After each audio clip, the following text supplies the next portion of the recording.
Hello, welcome to Revenant Reads. I'm Vin, and today I'm going to be showing you my Star Trek bookshelves that deal with Star Trek The Next Generation as part of Book Trek 2021.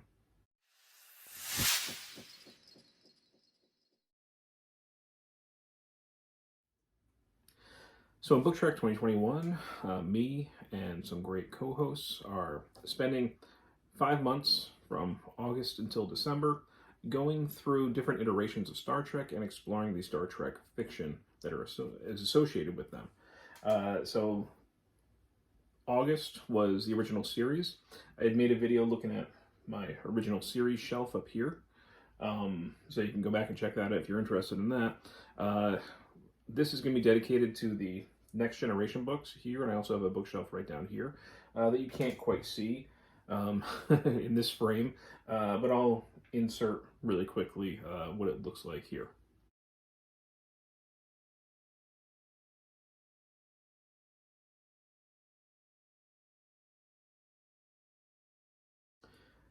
And so I'm just going to go through the bookshelf really quickly here. I'm not going to go in depth on any of them. All the things that I have in here, I basically recommend. There have definitely been many TNG books that I have read and that have found a place on my shelf. But for the most part, I recommend these for one way or another, with maybe just one exception that I'll get to. But anyway, if you're thinking of participating in Book Trek 2021, especially for the month of September, we're looking at Next Gen, which is my personal favorite iteration, and you want to participate, I am on Voxer. You can find my information below if you wanted to contact me. I'm creating a Voxer group for those who want to participate and read Next Gen, where we can talk and chat and people can give their thoughts. So just contact me through Voxer, let me know, and I'll add you to that group. But anyway, this is a part shelf tour and part sort of recommendations for people who want to participate. So, without further ado, let's just kind of go through them again fairly quickly. These are really in no particular order. There's how I happen to have them on the shelf. So you've got a Reunion by Michael Jan Friedman. And this was kind of like a murder mystery aboard the Enterprise. We have Picard's former crew of the Stargazer, okay, the ship that he was on before the Enterprise. They come on, there's a murder, and they're trying to figure out who it is. Is it one of his former associates? So if you like mysteries, if you like murder mysteries, this might actually be a pretty good option for you. So that is Star Trek Next Generation Reunion. And then I think one of the more acclaimed Next Gen books is Imzadi. And this is one of the many that directly connects to the original series in pretty clever ways. And I think Peter David, who wrote this, has a particular knack for that, for finding things, excuse me, from the Next Gen that he can use, that you can find in the original series that he can then use in Next Gen, in sometimes unique ways. So Imzadi, you can see it focuses on Troy, but we have two different Rikers here. They're actually the same, but different points in his life. And in this story, Troy dies. She thinks she falls ill. She passes away. Of course, Riker is incredibly distraught by that. But then years later, when he's an older man, he comes to believe that she was actually murdered. And she didn't die of natural causes. And you can see up here, he uses the time portal from the original series to go back in time and to try and fix it. And this is definitely a very well-written novel. One that I would highly recommend. A lot of Trek fiction fans consider this, I believe, one of the best. Next we have Dark Mirror by Diane Duane. There was never a mirror episode in The Next Generation. So this gives us that. The Enterprise comes across their, dark Imperial counterparts, have to go on the ship and, escape. And it's a lot of that. It's a lot of subterfuge and trying to escape the mirror universe. A fun one. This is a fun book. Then we have, here's another Peter David. Q Squared. Once again, we have him connecting the original series with Next Gen.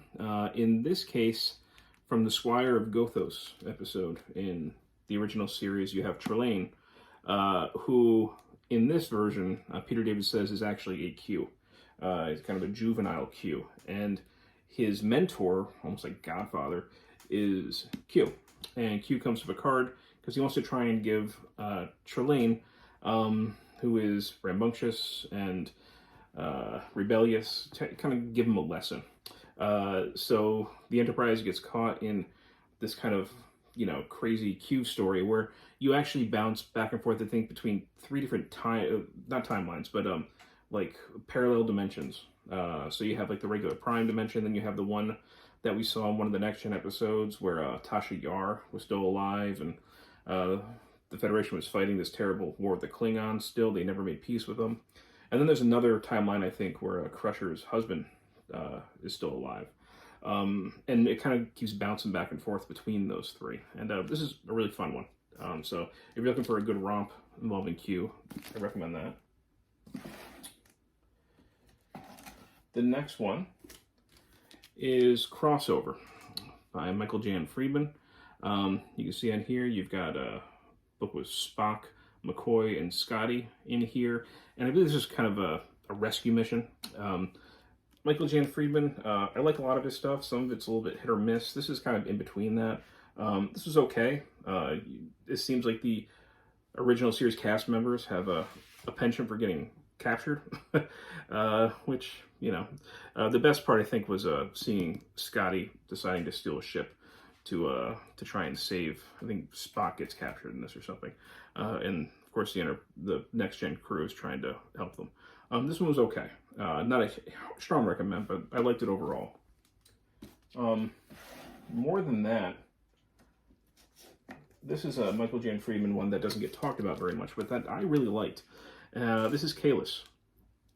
And in the Next Generation, you had, of course, Kahless, who is this sort of a historical / quasi-religious figure for the Klingons.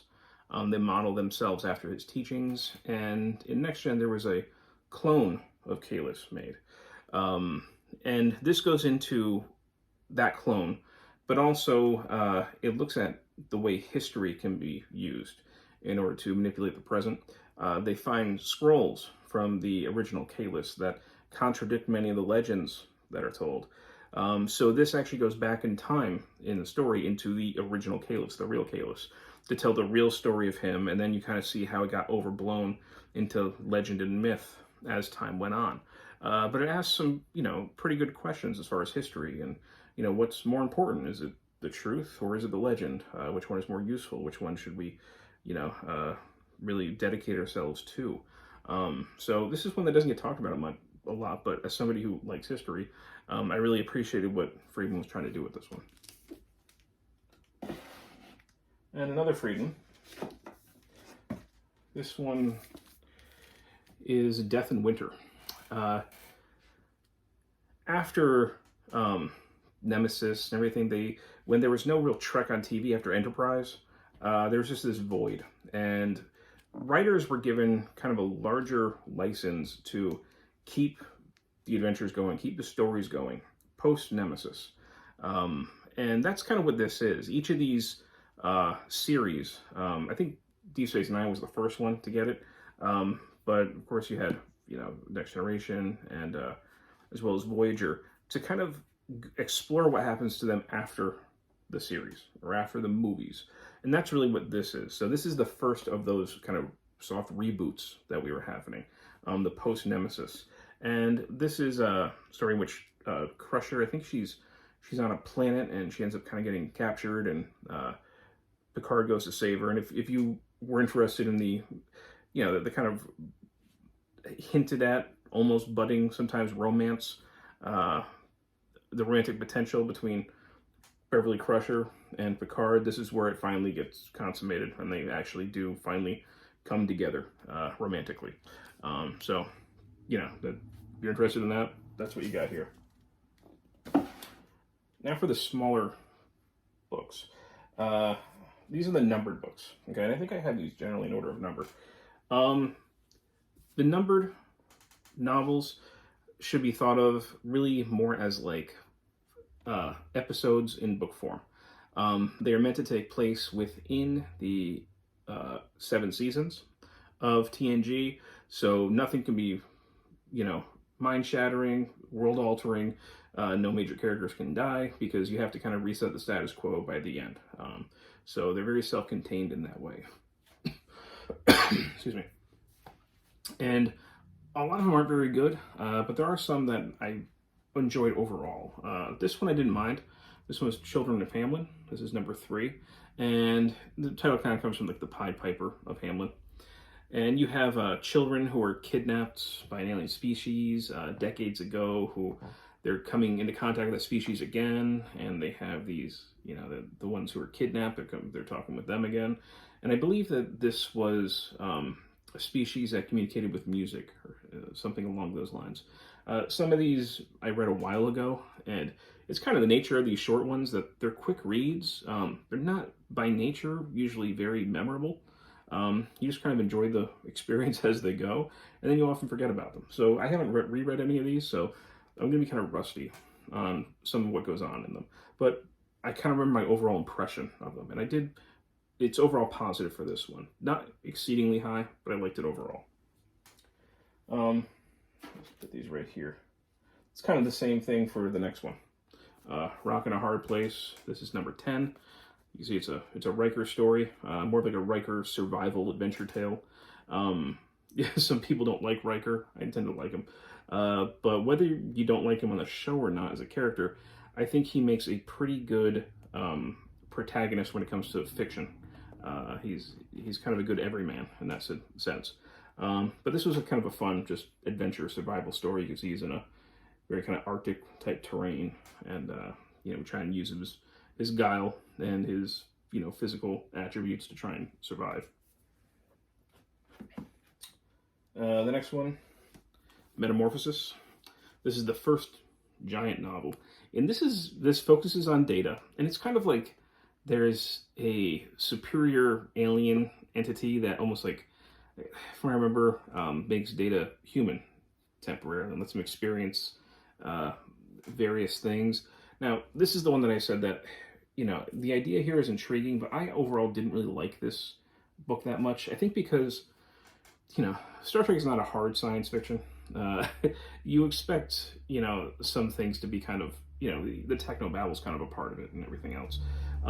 But it's just to have Data all of a sudden become human, like, Pinocchio, and to go through it. There was not enough scientific background for that kind of took me out of it. I kind of held on to it because I think more because it is just the first giant novel.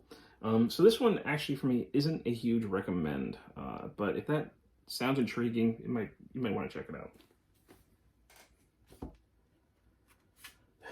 The next one I remember enjoying. This was written by multiple authors. You can see Carmen Carter, Peter David, Michael Jan Friedman, and Robert Greenberger. This is Doomsday World, and I remember liking this one actually quite a bit.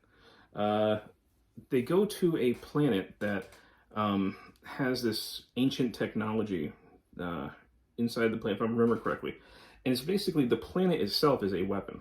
The people who live on there don't know about this. They have no idea that's what the potential is. And of course, as a weapon, it starts getting triggered, and the Enterprise has to stop it. This kind of a planet was basically a arsenal in an ancient war that's almost long since been forgotten.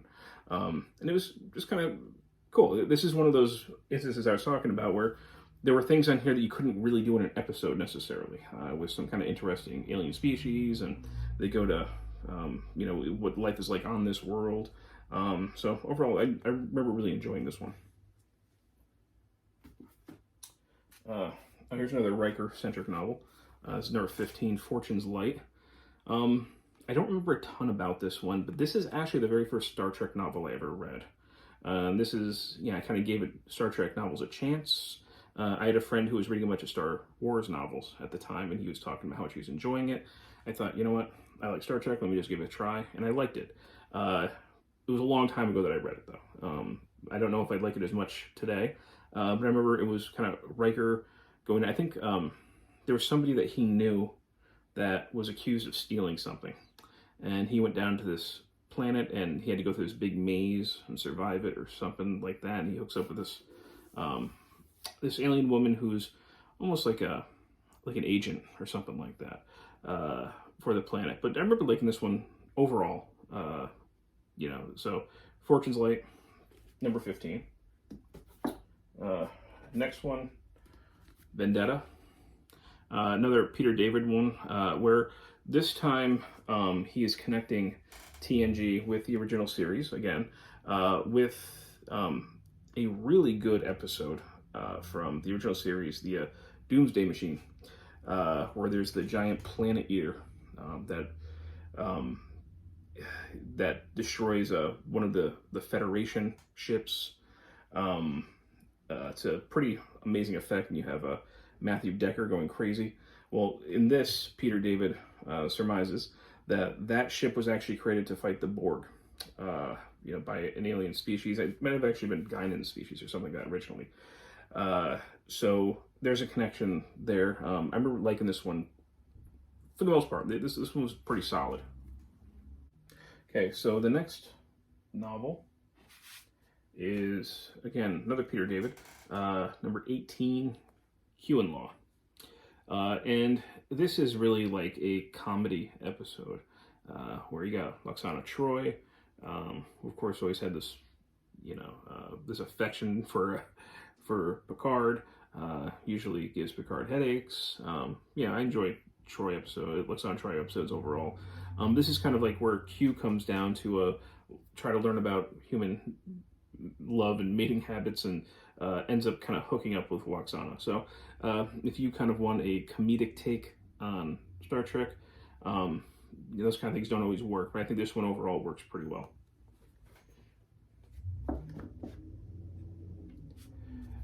The next one, probably hear the big vehicles and buses that are going by my house right now. We've got by Simon Hawke, Blaze of Glory, number 34. This is another kind of middle of the road Trek that I again enjoyed overall. But this is kind of like the Enterprise having to, I think, infiltrate like a pirate crew or something, like space pirates or something. It was kind of a fun action book. And really the last one for Next Gen, Jean DeWeese. I don't know much about this author at all. This is number 36, Into the Nebula. And I remember really liking this one actually quite a bit. This and Doomsday World were probably my two favorites for the smaller numbered Treks that I'm showing you. But if I remember correctly, the Enterprise comes across a generational ship going through space, and it doesn't have any kind of warp drive or anything like that. And it ends up being from this planet that is being terrorized, that's inside this nebula. Their resources are disappearing and everything. When you find, there's kind of an interesting twist involving parallel dimensions, and almost like a mirror universe thing, but with a planet rather than with the ships and everything. I thought that this was actually really solid. I like this one quite a bit from what I remember. All these I've read a while ago, all these numbered ones. This would actually be a pretty strong recommend, I think, from what I remember. So, Into the Nebula. So, anyway, those were my TNG books, all right, my kind of brief bookshelf tour. If any of those sound interesting, I certainly encourage you to pick one up, to join us for Book Trek 2021, and hope to see you there. All right. Thank you, BookTube.